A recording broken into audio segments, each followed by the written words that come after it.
Hello बच्चों, चलिए प्रश्न को पढ़ते हैं। भारतीय पौधों में विदेशी डीएनए स्थानांतरण में सामान्यतः प्रयोग की जाती है। पहला विकल्प है ट्राइकोडर्मा हार्जिएनम, दूसरा है मिलेडोगोन इनकॉग्निटा, तीसरा है एग्रोबैक्टीरियम ट्यूमिफेशियंस और चौथा है पेनिसिलियम एक्सपेंसम। तो हमें यहाँ पर प्रश्न पूछा गया है कि जो भारतीय पौधे होते हैं इनमें विदेशी डीएनए यानी कि बाहरी डीएनए के स्थानांतरण में सामान्यतः किसका प्रयोग किया जाता है। तो चलिए बात करते हैं इस प्रश्न की मुख्य अवधारणा।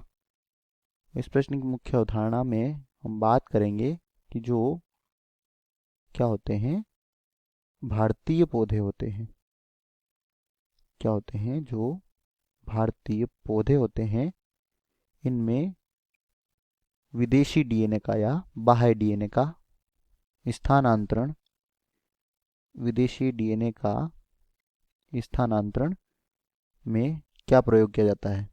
तो बच्चों, बाह्य डीएनए या प्रवेश के लिए भारतीय पौधों में एग्रोबैक्टीरियम किसका प्रयोग किया जाता है, एग्रोबैक्टीरियम ट्यूमिफेशियंस इसका किया जाता है, ट्यूमिफेशियंस, जो कि एक जीवाणु होता है।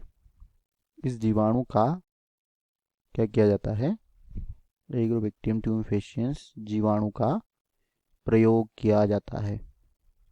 यह क्या होता है, यह प्राकृतिक आनुवांशिक अभियांत्रिकी के सिद्धांत पर, यह एक प्राकृतिक आनुवंशिक क्या है, प्राकृतिक आनुवंशिक इंजीनियर के रूप में यह कार्य करता है, जेनेटिक इंजीनियर के रूप में यह कार्य करता है। तो दिए गए यहाँ पर प्रश्न में विकल्पों की अगर हम बात करें तो पहला है ट्राइकोडर्मा हार्जियनम, और बच्चों यह विकल्प गलत हो जाएगा।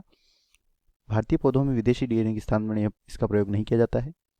मिलेडोगोइन इनकॉग्निटा, तो बच्चों जो क्या होते हैं पीड़क प्रतिरोधी पौधे होते हैं, पीड़क प्रतिरोधी पौधों के निर्माण में आरएनए अंतरक्षेप विधि में इसका प्रयोग किया जाता है, तो यह भी गलत होगा।